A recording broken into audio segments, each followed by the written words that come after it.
We're ready to go? All right. Hello, everyone. Welcome to the Sun, and welcome to our Newsmaker forum on the debate over Maryland's death penalty. We have a little breaking news to share. The Senate Judicial Proceedings Committee just endorsed the repeal bill, so it will be going to the Senate floor shortly. Hey, see ya. Yeah.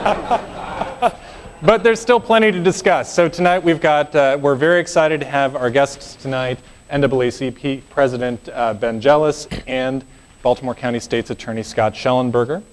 The way the evening is going to go, we're going to give each of them a few minutes to make an opening statement, and then I'll jump in with questions. I have a few of my own, and obviously you've been sending in questions, so we'll get to those as well. We're live streaming this right now on BaltimoreSun.com, so if anybody out there is watching and would like to send in questions, they can send them in to, what address should we send them to, Olivia? Tweet them to @BaltimoreSun on Twitter if you're out there watching from home. And if you are tweeting this, we're doing a hashtag of MDDP, as in Maryland death penalty. So thanks to everyone for coming. And with that, Mr. Jealous, the floor is yours. Thank you. Good evening.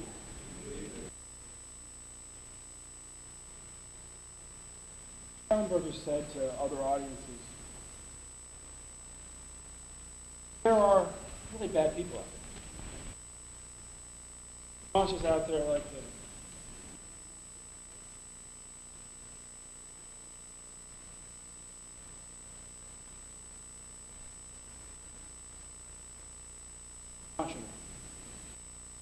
Send somebody to death row for that. Wrong person. Got off death row. The judge remained troubled and kept the evidence. Got busy trying to clear his name.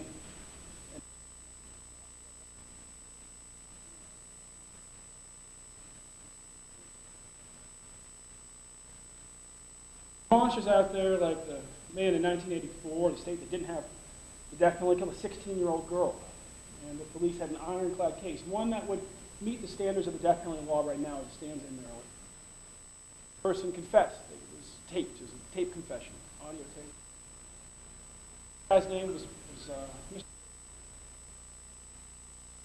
When Mr. Lloyd, Mr. Eddie Joe Lloyd, was sentenced to Michigan, the judge said the only justifiable sentence was the death penalty. He lamented that Michigan didn't have the death penalty. Good thing they didn't, because 18 years later, long after in many states, found out that Mr. Eddie Joe Lloyd was mentally ill.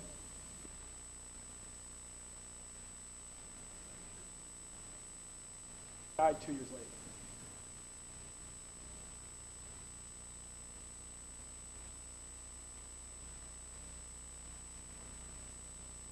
It's true. We have bad people out there. It's also true that we're human, and we make really bad mistakes.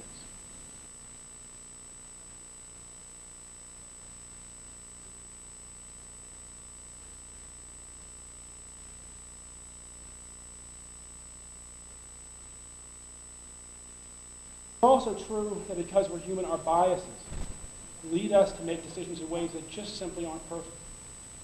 Death penalty is exclusively used on poor people in this country.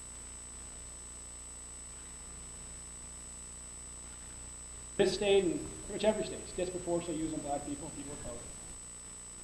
Disproportionately used for people who have killed whites, tying it to what it rises out of in our country, which is. Here's the other part of it. It's also profoundly expensive. My family's from Baltimore. My mom grew up in the McCullough housing project. Synonymous with the water. Not a good place to be these days. And many family got out, lots of families wanted to get out. 46%. If you take cold cases, go stretch it out 10 years. Money that we spend, millions of dollars, $186 million that we've spent on the death penalty since it's been reimposed in this state, half of which was spent for people from Baltimore County. 7 out of 50 state cases.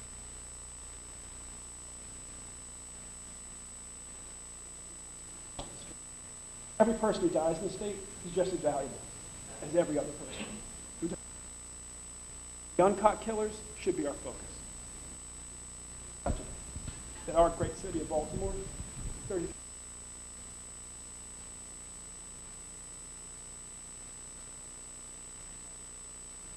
possibility that an innocent person will be executed. Bottom line is, until we abolish it in Maryland, about 9 more states, we can't abolish it in the country. We can't get rid of it in Mississippi. That leaves us in the country finally.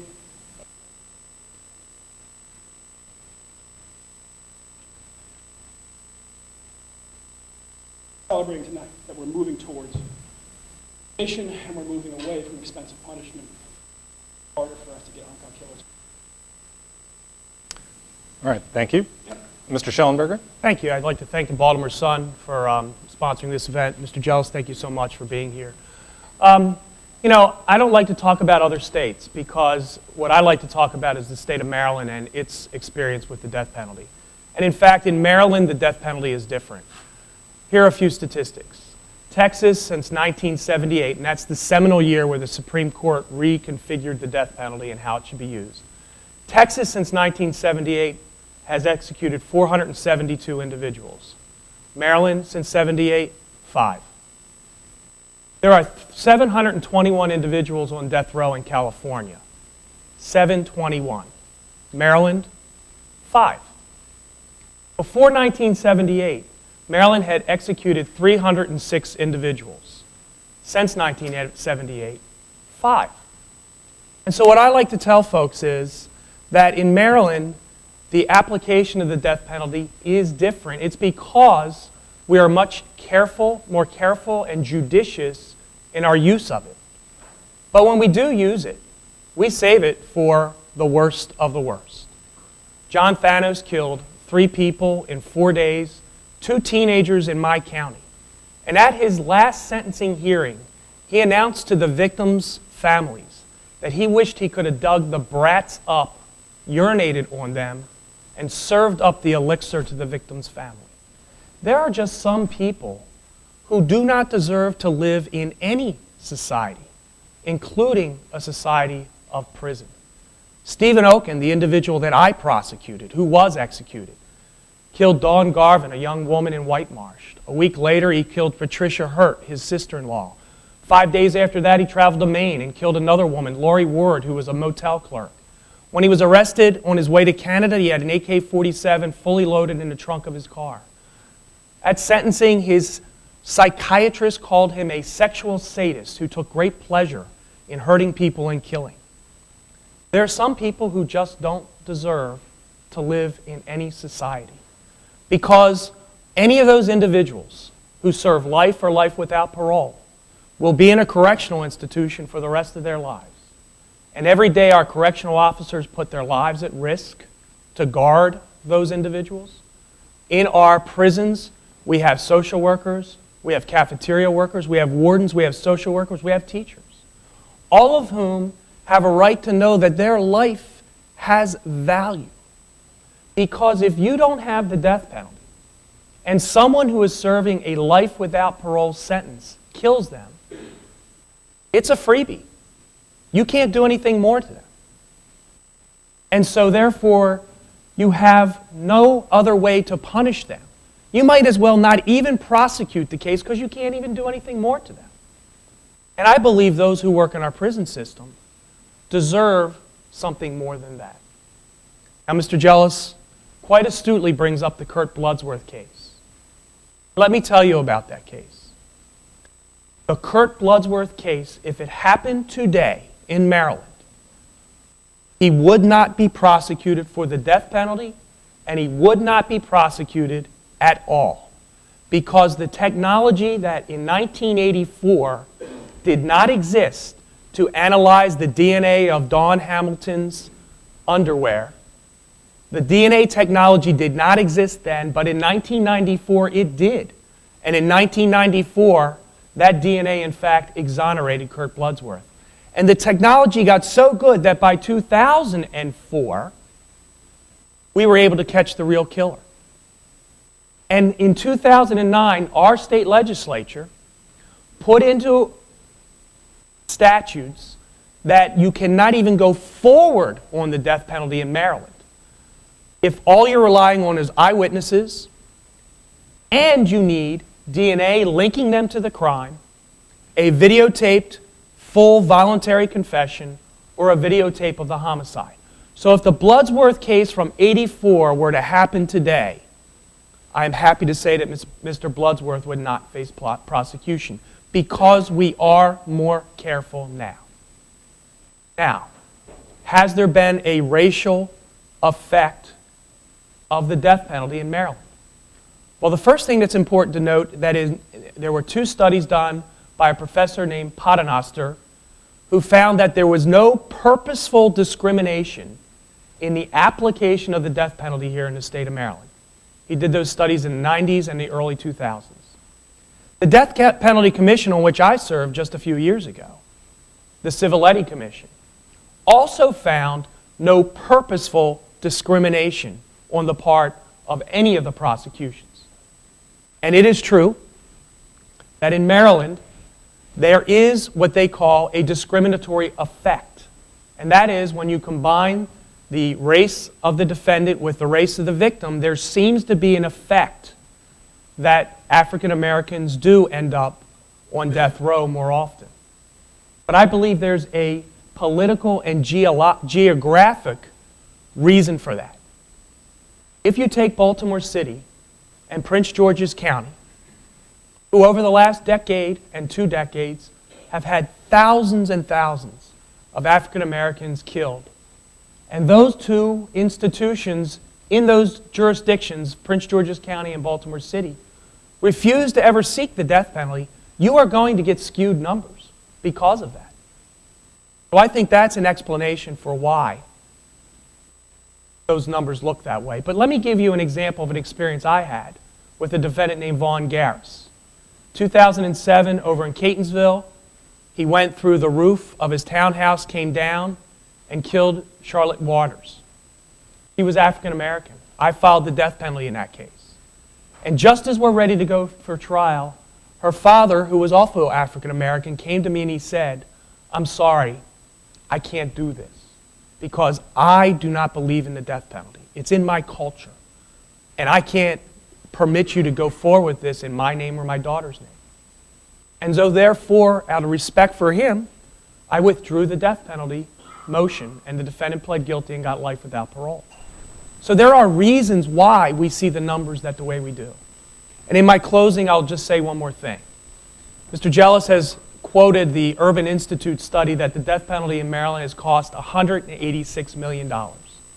I'm here to tell you that that document isn't worth the paper it's printed on. In the Urban Institute study, in order to calculate how much the death penalty cost in Maryland, they counted the judge's salary, the bailiff's salary, the clerk's salary, the salary of my prosecutors, all of whom get paid whether they're doing a death penalty case, a regular murder case, or a shoplifting case. Nobody's getting fired. They also calculated how much the courtroom cost to build 40 years ago. Well, unless we're going to start renting these courtrooms out, the Urban Institute study concerning the cost analysis is completely skewed and bogus. 4 years ago, we prosecuted John Garmer. He killed a UMBC student on their first date. As they were coming around the Beltway and she rebuffed his advances, he chopped her up into little pieces and strewed her along the median strip. My office prosecuted him for the death penalty. My lawyers worked 80, 90 hours a week. They don't get paid any more, whether they work 30 hours, 40 hours, or 90. And I'm hoping they're working 40. That Gallmer case cost my office to go soup to nuts to the death penalty, an extra $2,500 to retain a psychiatrist. There are no hidden costs here. And if anyone tells you that because it's the death penalty, they file appeal after appeal after appeal, well, I can tell you that I have a number of appeals and post-convictions and habeas corpus sitting on my desk right now from people who are serving life and life without parole because they never give up either. Ladies and gentlemen, we are going to wake up one day. And in Maryland, unfortunately, a horrible crime is going to happen, whether it's Aurora, Colorado, Virginia Tech, or Newtown, Connecticut. And we're all going to look at ourselves and say, this person has forfeited their right to live. And therefore, that's why I believe the death penalty should remain on the books to be used the way that we have for the last 20 years. Thank you. Okay. Thank you, gentlemen. If I might circle back on one thing that came up to some degree in both of your statements. First question to you, Mr. Jealous. As Mr. Shellenberger pointed out, Maryland several years ago passed some what are arguably the tightest restrictions in the nation in terms of what cases can go forward as capital cases, what evidence is needed. How does that affect your conclusion that we're at risk of making mistakes here? Have we not taken reasonable steps here to prevent that from happening? Oh, I mean, this country tried it, amend it, don't end it. Many times.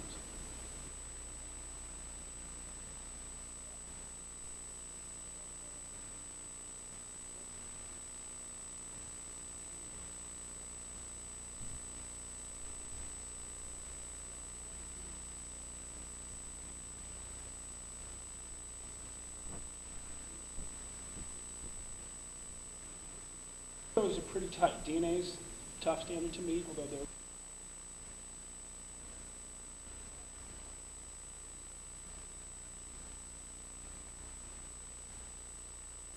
videotape confessions are especially vulnerable in that. It's a much bigger. About 25% of the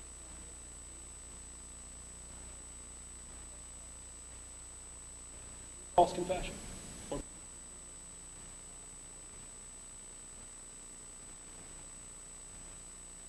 So, Mr. Shellenberger, if, as you say, these protections are important in the law that we don't have another Kirk Bloodsworth case, why should the 5 people on death row now who were put there under a different standard still be subject to execution? Well, number one, I think in all of the allegations that they've made concerning trying to get their death case overturned, whether it's Grandison, Evans, Booth, Mills, or Hunt, So whether it's any of those 5, I have never heard anyone say that they're innocent. They've said their lawyers were bad. They've said that this whole system is unfair. They've challenged constitutionality. And in fact, Vernon Evans admitted his guilt and his involvement in the crime when he came back for his sentencing. 2 of the other individuals also confessed. So really, with regard to the 5 individuals who are on death row here in Maryland, there has never been any allegation that we got it wrong in those cases. The allegations have been other reasons. The other thing that I think is important is I do acknowledge Little technical detail. Apparently no one else could hear what I said. Honestly, I had nothing to do with that. When you fight City Hall, this is what happens to you.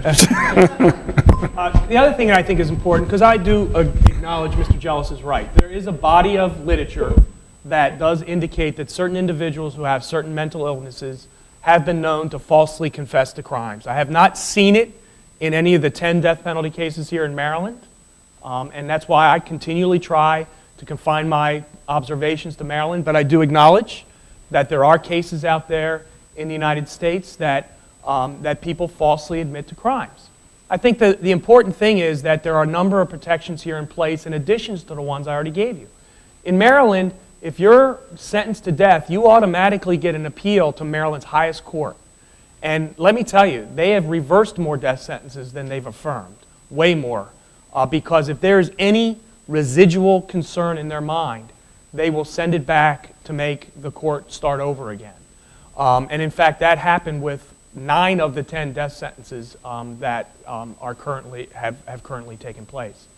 In addition, in the law, we lawyers say that there's something that needs to go along with a confession. It's called corroboration.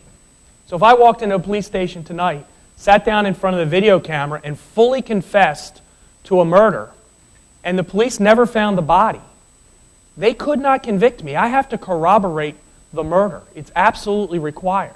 So while I do acknowledge that there is a body of literature and there are a series of cases where people can falsely confess, I think with the protections we have in Maryland statute, I believe that the chances of that in a death penalty case in Maryland are zero. I have a question here from a reader from Baltimore, Jim Rogers, for you, Mr. Jealous. He says, why is race an issue in all of this? Why is it not just a question of if you do the crime, you pay the price? Because we live in a country with a rather unique history. The NAACP started our crusade against the death penalty in 1909. It took the mantle from a great Marylander, Frederick Douglass, actually. And cases were prosecuted by another great Marylander, Thurgood Marshall. And we were dealing with the lynching and the death penalty at the same time. The two are very connected in our country's history and very connected to our legacy of slavery. And so back then, most black men, most people who were put to death in this country were black. Most of them were black men. Most of them were put to death for crimes in which they were accused of harming a white woman. And so the patterns that we see as far as black, to this day, the most likely person to end up on death row is a black person who's accused of killing a white person. Tie right into the history of our country, right into the history of lynching, right into the history of slavery, and how we racialize fear and punishment in our society. I think it's important to address the dollar issue. I mean, Mr. Shellenberger is certainly entitled to quibble with an Urban Institute study. I think we've all quibbled with studies before. But the reality is that there is study after study after study after study from coast to coast says that the death penalty costs more. A lot of it's front-loaded with the bifurcated system. The reality is that your lawyers do have to work more when there's two parts to the trial. It goes all the way through. It goes through the appeals. It goes to the fact that these guys are kept in solitary and there's more guards. It does cost more. On average, they say in this state about $2 million a year more, which also I think calls into question that whether it's 186 or whether it's 90, but it's a lot of money. And again, when you look at the fact that here in Baltimore, we're only solving 33% of the homicides every year and 46 in 10 years. My grandfather was in law enforcement in this town for 30 years. He was a probation officer, and he would tell you that he worked down at the court, and he would tell you, law enforcement is like anything else. If you do one thing, you can't do something else. Spend money on one thing, you can't spend money on something else. Well, if you're spending money on killing the killers we've already caught and put in cages, you're not spending money on catching the uncut killers who are still on the street. It's that simple. That needs to be our priority. Now, you mentioned earlier, Mr. Shellenberger, your observation that because capital cases are essentially never brought in Baltimore City and Prince George's County, where the victims of murders tend more often to be African American. But let's look at the case of Baltimore County, which is certainly where the largest number of death penalty cases in this state have been brought in recent years. I mean, does it hold true in your experience that there is no racial component to the decisions that juries make there? Well, I hate to go back to history here, but when the death penalty was reinstituted in 1978, my predecessor, Sandy O'Connor, instituted a policy that she felt would be completely non-discriminatory. And she said, if I file it in every case that qualifies, then how can anyone claim that I'm discriminatory? And she kept that policy going for 20 years. And therefore, that is why there were so many death penalty cases in Baltimore County in the 80s and early 90s, was because her policy was to avoid discrimination. Right. If she is blind to the race of the victim and blind to the race of the defendant, and we file it in every case, then how can anyone ever say that she is being discriminatory? And in fact, they found that there was no purposeful discrimination. Now, the problem is, once you start doing those sheer numbers, things just seem to turn on its head. And while by virtue of the fact that we were prosecuting so many death penalty cases, it just in a matter of sheer numbers ended up being that more people on death row came out of Baltimore County. Now, John Thanos and Stephen Oken were white, and Oken was the case that I prosecuted. I prosecuted a number of white individuals, namely Perry Everett and some others. But when I came into office in 2007, I said, this policy has kind of gotten turned on its head because we really aren't now always saving the death penalty for the worst of the worst. And therefore, I instituted a policy of guided discretion, which is what the jurors use. And basically, I convene a committee we review the case, we decide whether the individual really is the worst of the worst. And as a result of that, we went from trying 5 or 6 death penalty cases a year to the fact that right now I have 1 pending, which in fact is a white woman who had contracted out to have her husband killed. And so I believe that while the original policy that resulted in a number of people being on death row was done with the very concept to avoid discrimination, I just think the sheer numbers ended up putting more on death row than anywhere else in the state. And if other places aren't putting anybody on, then it really skews the numbers as far as Baltimore County goes. If I might follow up on that a little bit. You described a case earlier in which you decided not to pursue the death penalty because the victim's family had asked you not to. The case you were just talking about now is you had previously tried was Walter Bishop, right? Correct. Who was the actual killer in the contract killing, Yes. and then you have the case against the wife. Can you describe a little bit what your thinking was in seeking capital punishment in that particular case, which, if I'm not mistaken, was the first one brought in Maryland under the new standards? Well, both of those cases, Ray Porter owned an Hess gas station in Baltimore County on Joppa Road. He and his wife had been together for many years.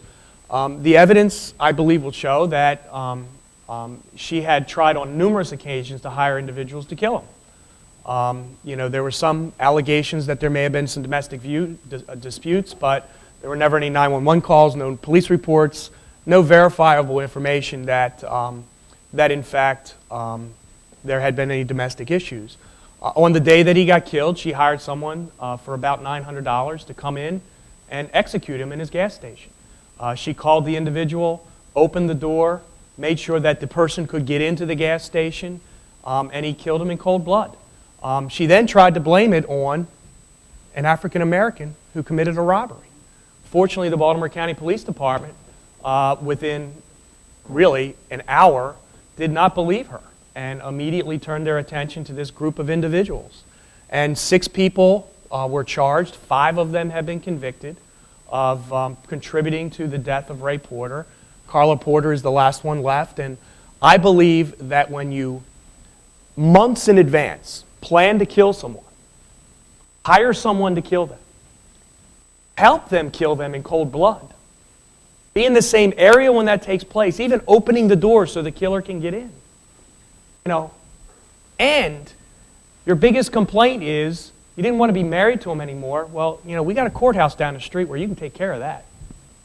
I believe that kind of cold-blooded killing is a reason to seek the death penalty. Now, Walter Bishop, a jury decided to give him life. I respect that decision. Death penalty decisions are very difficult ones to make. As you can tell, reasonable minds can differ about this issue. But in that case, I felt like the process was important, that the shooter and the contractor in that case, we should go forward with the death penalty and we'll let the judge and jury decide. And I respect a jury's decision when they make that decision. I have a question here from the audience for both of you from J.P. Dunn from Baltimore. He or she, I don't know, asks, regarding an issue as morally complex as the death penalty, do you feel that any discussion of the cost of taking a life or of a life in prison should even be relevant? It has to be relevant. There are people who believe in the case of vengeance there should be no limit, but we live in reality. State budgets are tight, our city budgets are tight, our county budgets are tight. We decide to spend money on one thing, we don't spend it on something else. And those folks, those 2/3 of murder victims here in Baltimore City, whose killers aren't caught every year, deserve to have their killers caught. Their families deserve closure. My cousin was killed a few months before I took this job, and here in Maryland. And we got closure when the killer was caught, and the killer was prosecuted. So yes, we have to recognize, at the very least, that when we seek to use an expensive punishment, it's even more expensive because it's been proven it doesn't deter any crime. It doesn't deter anything. Won't deter crime inside the prison, won't deter crime outside the prison.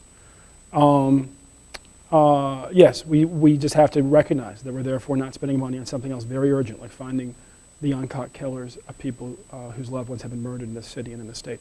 The other thing I would say is that I respect that Mr. Shellenberger believes there's zero chance that we will put an innocent person on death row in this state. I would offer that's a prerequisite for doing your job. Right? If you did, I would hope you would oppose the death penalty, right? Right. It would just be unacceptable. But again, I would offer that every prosecutor that's ever sent an innocent person to death row, ever sent an innocent person to prison, we've had 142 death row inmates exonerated. The prosecutor in the Troy Davis case, I mean, in that case, the head of the FBI said there was too much doubt to execute. The warden of that very death row said there was too much doubt to execute. But the prosecutor didn't have any doubt. And so the reality is that the history of our country gives us reason for doubt, old and new. And our experience as human beings gives us reason for doubt, old and new. And it's for these reasons of doubt, these reasons of bias, that every other Western country has abolished the death penalty. We, by maintaining it in the world's greatest democracy, this beacon of human rights, we give comfort at the UN and shelter, in a way, to China, Syria, Saudi Arabia, North Korea. That's not what America's about. That's not who we are. We are better than that. The rest of the world knows that, and they look at us and go, what's that about? And honestly, when you sit down with folks at the UN, leaders of other Western countries, as I have, you talk about this, what it comes down to, they say, it's because of your legacy of slavery. It's because of your legacy of racism. That's the difference between you and us. We need to be honest that in maintaining it in Maryland, we maintain it, we make it that much harder to get the Supreme Court to find it cruel and unusual because you need a majority of states.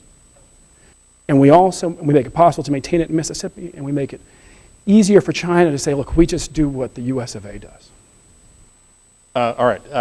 Question I'll of cost. try and remember the original question. Sorry. The question of cost to you, is cost a relevant part of this discussion? Well, you know, I do acknowledge death penalty cases cost more. There's no question about it. I question the amounts. I don't think they're as great as some people say, but I do acknowledge death penalty cases cost more.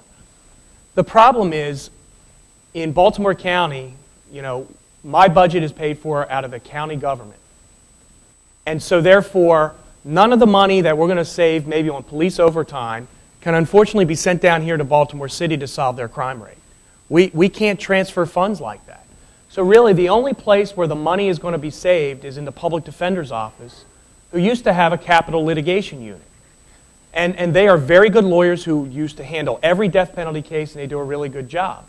But what happened in 2009 was, when they changed the death penalty statute to make it so restrictive, the most restrictive one in the country, the public defender's capital litigation division realized there weren't going to be that many death penalty cases. And so they decided to rename the office the Serious Homicide Unit. So even though we completely eliminated a whole level of death penalty cases, not one public defender lost their job. Not one social worker who worked in that office lost their job. And in fact, what they did was they took all those resources they were using in death penalty cases, and now they marshal those resources in regular murder cases. So we had a murder just a couple of years ago out in Pikesville. An individual named Mario Linares shot 2 people dead on a Pikesville parking lot at a bar, fully confessed to his crime on videotape. There was a witness who identified him. He was partially on videotape. We caught part of the murder on videotape. We found the murder weapon. We caught his 2 co-defendants who said he did it. And the former capital litigation division, I decided not to file the death penalty case in that case because there were language issues and there were maybe some mental health issues. But because we went for life without parole, the full force of the former capital litigation division went into effect, even to the point where they sent a social worker to Honduras for a week to videotape all his family to talk about what a horrible life he had, to try and convince the judge to give him something less than life without parole. What happens with lawyers is, whatever the highest penalty is, they will put all their force into stopping that. And therefore, I am here to tell you, unfortunately, that if we get rid of the death penalty here in Maryland, there will be not one dime's savings that will go into any other resource. Not one dime. Because my office isn't going to lose lawyers. We're going to have to keep prosecuting the murder cases. And like I said, whether we work 40 hours on a murder or 80, we get the same amount of money. Judge gets paid the same. Police get paid the same. The only place where you're going to save money is in the homicide unit of the public defender's office. And guess what? They are not going to fire one person. They are not going to save you one dime. So this concept that we can take this cost and dump it into Baltimore City Police and change our solve rate from 33 or 42% up to 86%, which it is in Baltimore County, I'm sorry, it's not going to happen. Again, there are state costs that we saved. 86% is not 100%. There is that other 14% that people could be spending. You could shift those counties within. You could shift those resources from your office or the defender's office to the homicide unit in the county. We in this country believe that if something doesn't work and it costs a lot of money, we stop spending money on it and we start spending money on something that does work, and that's not. Or so one would hope. Perhaps you haven't been paying attention to what's going on in Congress right now. Another question from the audience, I presume from the wording that this is from someone who works in a correctional facility. What would you tell my family members when they ask what will happen to the inmate who decided to take my life? What? It says, what would you tell my family members when they ask what will happen to the inmate who decided to take my life? Getting at the question of, if someone is in prison already, someone is in prison for life without parole, what can the state do to punish someone for killing in prison? State can do. If the person is very dangerous, there are orders that can be given by the Department of Corrections to put the person into a segregated facility to make sure that they don't have access to others. They can't harm others. You can basically put them in solitary. There are a whole range of things that can be done to make that person's life more difficult, if you will, and their ability to kill again more difficult. And when you look at counties like Baltimore, when you look at counties like Prince George County, people don't seek the death penalty. It's not because they're more black. It's because of their values. It's because they value not spending so much money in their county on seeking the death penalty, saying more of it as much as they possibly can on solving unsolved homicides. It's because they value, they have similar values to the rest of Western civilization, and say if this thing if it's only used for poor people, and we disproportionately use it for white victims, blacks, most of the victims of homicide, but far from most of the victims of homicide whose killers end up on death row. And we disproportionately use it for black people. It ties into this whole history of racism and of discrimination against the poor in our country. We can do better than that. If I might ask sort of a flip side of this question to you, Mr. Shellenberger, is there more violence against prison guards or other inmates in states that don't have the death penalty? I don't think there's any empirical evidence of that. I think that over the last several years, correctional facilities have gotten much safer. We have North Branch out in Western Maryland here, which is one of the most modern, up-to-date, technologically advanced institutions in our state. I think we have gotten better, but it's never going to be perfect. And what happens when that prisoner needs to be taken to the hospital? We can't keep them in solitary confinement 24/7. They got to eat. The Constitution is going to require us that they get some kind of exercise. The Constitution is going to require that we have to take them to a hospital at some point. We just had in Baltimore County a prisoner who grabbed an officer's gun and almost took her life during a struggle at one of our hospitals. So, we can never fully protect our correctional officers. And I'll answer the question that Mr. Jealous wouldn't. And the question was, what would you tell my family if something happened to me? And the answer to that is, unfortunately, your family member's life isn't worth anything. And I think that is a crime. And I think, I would urge the Senate, if they do nothing else in the state of Maryland, that they call out an exception to leave the death penalty in place for individuals killed in correctional institutions. Interestingly, of course, we just had a case relatively recently of an inmate who killed in just exactly that sort of situation, was a capital case, and the jury decided against the death penalty. Well, again, that's the system. Let's be clear, there is no one on death row for killing a guard right now, right? That's correct. Zero. And that's the system that works. Lee Stevens and another inmate who has been declared mentally incompetent killed, I believe it was David McCabe in Anne Arundel County several years ago. They filed the death penalty. They went forward. Everyone got a fair hearing. And I think that, and the jury decided not to give him death. I respect that decision. We shouldn't be upset because Maryland's statutory scheme, where we're really careful, works.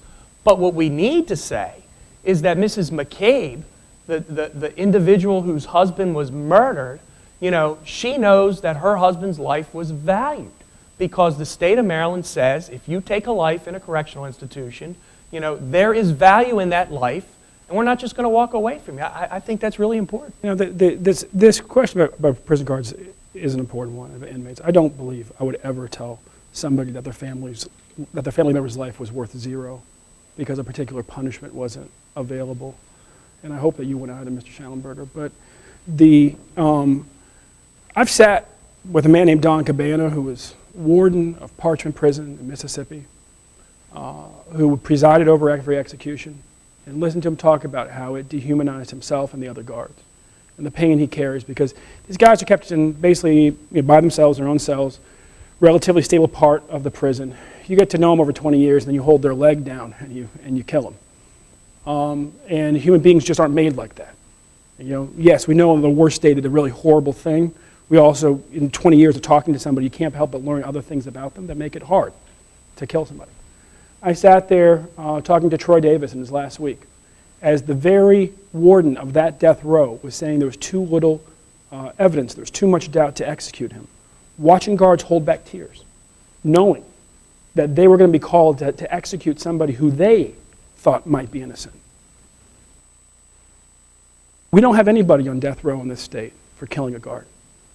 And every inmate who's been killed's life was worth something. This state has done a lot to make prisons much safer, as you heard Mr. Shellenberger said. We can do a lot. The death penalty has not only has the death penalty been proven not to be a deterrent, the states, if it's any guide, the states that don't have the death penalty to a 1 have lower homicide rates than the neighboring states that do.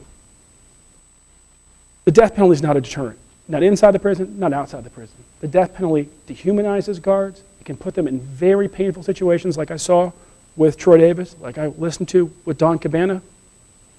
Let's not live in a fantasy world.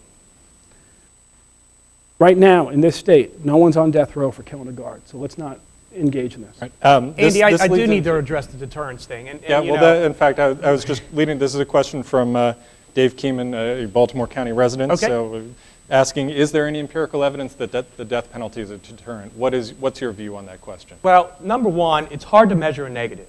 I mean, how do you measure that I didn't do something because it was out there? But what I can tell you is there are some economic studies out there, not social studies. Social studies can't tell whether there's a deterrent or not. But there are some economic studies out there that say there are. But let's forget about all the studies and let's just look at one thing. In Baltimore City last year, there were 211 homicides. In my county, I had 23. Now, that's been holding true for the last 20 years because I think a lot of people know that Baltimore County is pretty tough on crime. Now, I'm not saying that that's the only thing. I'm not saying it's an empirical study, but I am saying that all I know is I have 1/10 of the homicides that Baltimore City has over the last 20 years. I have listened to wiretap drug dealers who don't know they're being taped, who are being told where to meet somebody to sell drugs, and I have actually heard with my own ears drug dealers saying, oh no, I won't meet you there. That's in Baltimore County. So, is there a deterrence? I'd like to think there is. But the thing that I believe in what's called a deterrence of 1. And that is, I know that John Thanos, Stephen Oken, Wesley Baker, and Tyrone Gilliam will never kill another person again, including a prison guard. And therefore, I believe that for the worst of the worst, I believe in what's called a deterrence of 1. They will never kill again or put an individual at risk. So if there is some connection between Baltimore County being tougher on crime and the crime rate, or whatever else, how do you justify changing the Sandy O'Connor policy? Wouldn't it be better to keep that if that's the case? Well, the problem was that because of the number of people who were hitting death row, it kind of turned the policy on its head. And Baltimore County became kind of a lightning rod for why others in the rest of the state didn't think the death penalty worked very well. Because now not only did there become what people considered to be a racial disparity, but there became a geographic disparity. And people thought that if we have the same law that applies to the whole state, but one county is using it so much that it's skewing everything that, that I thought it kind of turned the policy on its head. And honestly, when I got into office in '06 and '07, and I looked at some of the cases where we were thinking about going for the death penalty, they just did not amount to what I considered to be the worst of the worst. They amounted to cases that met the minimum standard for a death penalty case, but that I felt like when I logically looked at it, and I'll give you a perfect example. This past fall, there was a very unfortunate case in which out in Pikesville, a young man bludgeoned to death and slit the throat of his grandparents. He made a full videotape confession, clearly qualified for the death penalty. 2 homicides at the same time, video confession, stole all their property when he left the house. Qualified for the death penalty. Yet, I looked at his medical records that I asked his lawyer to give me before I made the decision, and there was a legitimate mental health defense in the case. There was a mental health component that had been diagnosed, had been treated, that had been dealt with by this family for some 20 years. Even though the case qualified, even though my predecessor 20 years ago probably would have filed and said, let the jury decide, I decided that this isn't the worst of the worst, and therefore we will not seek the death penalty. So I think that kind of discretion that we use in every case in our decision making every day as prosecutors should also apply to the death penalty. A question from Wallace Clyde from the audience for you, Mr. Jealous. No matter how heinous the crime, no matter the race of victims or defendants, can you find no instance that the death penalty should be imposed? Now, let's think of an Adam Lanza in Connecticut or Aurora, Colorado. Are there not some crimes that are so heinous that let's be clear. As Mr. Zirkin said when he State Senator Bobby Zirkin. When State Senator Bobby Zirkin said, I believe in your newspaper today. Some crimes you hear about and you just want to kill the person yourself, right? There's some crimes that you know that if you walked into that situation, you would kill the person yourself. I grew up shooting guns. I'm not any sort of buddy who's afraid of using one. But let's be real clear. This is a different question. This is about maintaining a punishment for the entire state. And in just so doing it, maintaining it in every state in this country that wants it. Because if we can't abolish it in Maryland, we cannot get to a majority. We cannot abolish it in the country. It will always exist in Mississippi. It will always exist in Georgia. And just to be clear about your reasoning here about how Maryland is important in the national context. Yeah, to be clear, so the 8th Amendment to the U.S. Constitution requires that in order to abolish a punishment, the Supreme Court must find that it be both cruel and unusual. Now, the British standard was cruel or unusual, and I blame some colonial who didn't understand the difference between and or, but we got and, they got or, okay? So here it's got to be both. And to be unusual, the litmus test, the evolving standards of decency test, really is centered around the end of the day state laws. If a majority of state laws oppose it, it's seen as unusual. So right now, I believe we're at about 18 states. Yes. And this would be 19 states. And Colorado in this year can make 20 and 21. And if we get to 26, we can finally abolish it in places like Mississippi, where frankly, you don't find many Mr. Shellenbergers. Right? I mean, let's be honest. You've seen the same law review articles, people like Stephen Bright about lawyers falling asleep at the table, and prosecutors who will go to no ends, no limitations in what they will do to contort and what evidence they'll make sure the defense lawyers never find. So this unfortunately can't be about sort of individual cases. It can't be about what we imagine. It can't be behind, if Adolf Hitler's behind the curtain. This has to be about reality. And while I really, respect the fact that Mr. Shellenberger in part does this because he believes the system is infallible and he believes that prosecutors will always do the right thing, reality has shown us, whether it's Reuben Hurricane Carter or it's Kirk Bloodsworth, that bad things happen to regular people all the time and that the system messes up again and again despite the relative, not just Boy Scouts, but Eagle Scouts like Mr. Shellenberger. That's not every prosecutor, and the reality is that I don't think even in Baltimore County the judges and the juries are perfect. I have a For the record, I got thrown out before I got the Eagle Scout. I didn't like working on the merit badges. I enjoyed the camping, but... Well, you and I have that in common. That's Okay. all right. a quick factual question here we can get to from Rochelle from Baltimore County. What is the percentage of African Americans on death row in Maryland? What is the racial composition? Sure. right now? Currently on death row, there are 5 individuals. 4 of them are African American. One, Jody Lee Miles, is white from Wicomico County. And what's the... And executed are 5 individuals. Since 1978. Since 78, correct. That's kind of the dividing line that lawyers look at, which might not be a fair look at for other people. But since 78, 2 individuals were white, and then the other 3 were African American. And what's the ratio nationwide? Do you know off the top of your head?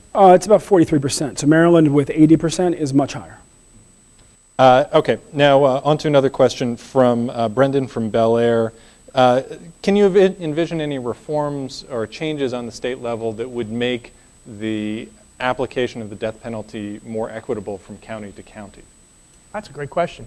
Actually, there is a bill in Annapolis to create what they call a death penalty court. It hasn't really gotten much traction, but it's to try and standardize the practice throughout the state so that a central unit, in fact, gets to decide, and so that there's not this variation from county to county.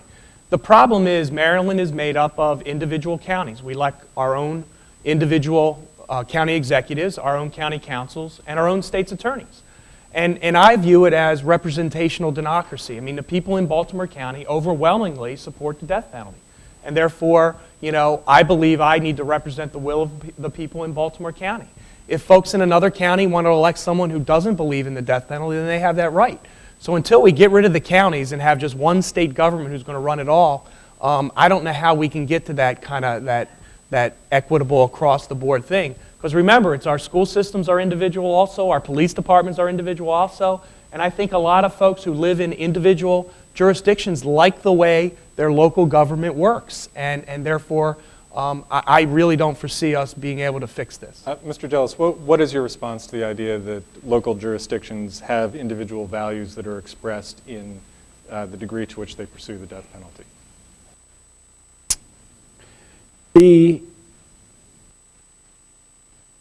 We can, at the end of the day, the United States is supposed to be the beacon of human rights in this world. Every other Western nation has gotten rid of the death penalty. Because, quite frankly, they were inspired by the bar we set over 200 years ago. Not just this idea of human rights, but that societies evolve over time. And that the bar gets raised higher and higher, right? Segregation was higher than slavery. Getting rid of segregation was higher than segregation, right? Getting to a place where we can truly be beyond racial discrimination in our society would be even higher than that. And that's a way that we believe that civilization should evolve. The world, the Western world, in which we birthed the great human rights revolution, because of that, human rights revolution has evolved beyond the United States, and that makes me very sad. Because we know that we're better than this. That using the death penalty less makes it better. It doesn't. It makes it more racially skewed. You get 40% of the death rates in the country are black, but 80% in Maryland. So no, I don't think that letting Baltimore County send half the people to death row in this state is a good thing. And I do think that we, as a country, can do better. And I'm concerned that most prosecutors who use the death penalty in places like Houston and so forth use it the way that Rick Perry used it in the debates. They used it to get up as an applause line to rally people to vote for them. That's profane.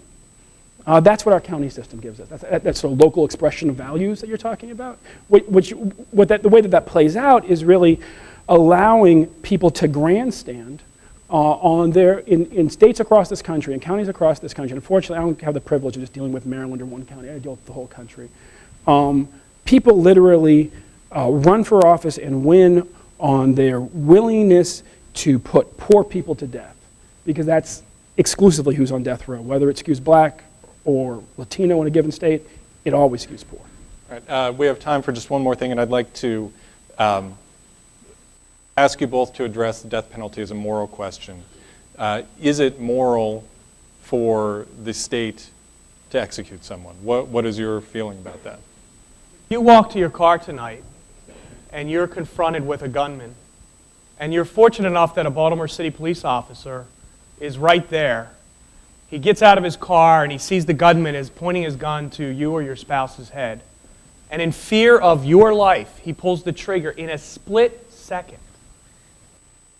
Any prosecutor would look at that and say it's a justifiable homicide. If you go home tonight, and as you're laying in your bed, you hear a creak in the door, and you look up and there's a gunman in your bedroom, you could pull your handgun out from your drawer, shoot that person dead, never having been trained 1 second in your life in how to properly defend yourself or make a determination as to whether your life is in danger. Our law would say that that's a justifiable homicide. Yet, you go out and kill an individual in cold blood, and you get a free public defender, and you get a free jury, and a jury of your peers, and a good judge who's specially trained to make sure that your due process is watched, and then you get an automatic appeal to Maryland's highest court. Doesn't the state of Maryland have a right to defend itself also from those people who are heinous killers?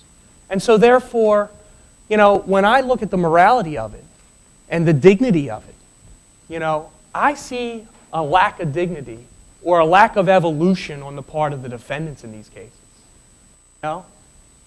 We can talk about us raising ourselves up as a society, but yet when we still have these individuals who are committing these heinous crimes, how have we raised anyone up when they, in fact, have committed these crimes? And so therefore, I believe that on the moral issue, it is not immoral for the state to execute. And in fact, if you've executed an individual and kept them from killing someone else, you've actually done a highly moral thing by saving an innocent victim.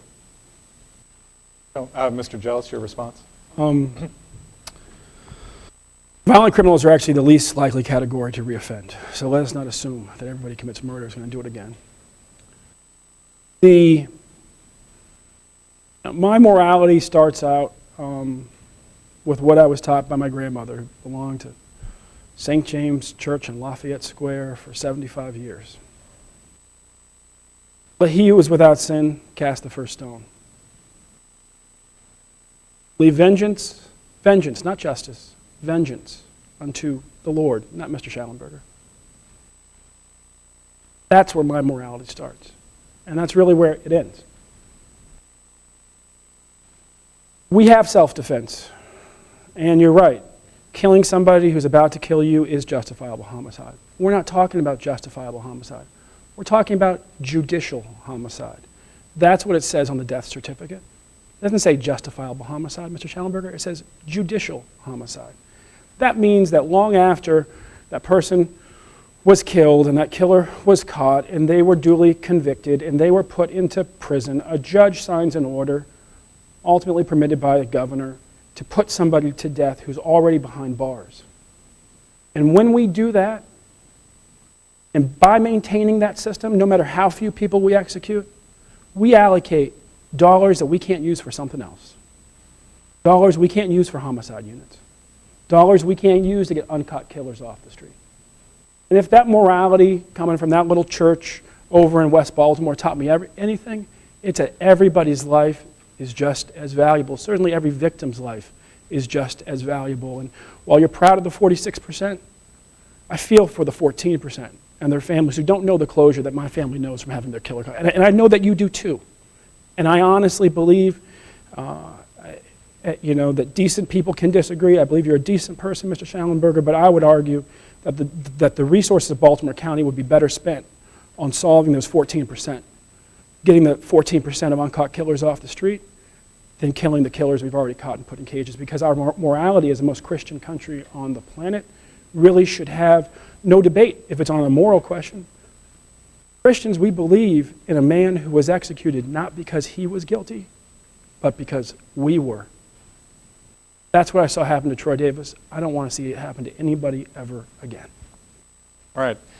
Thank you both very much for participating this evening. Thank you to the audience for the questions and to those watching at home. Good night. Very good. Thank you so much. Appreciate you. Thank you. Good. Thanks, Andy. Thank you. Very well done, guys.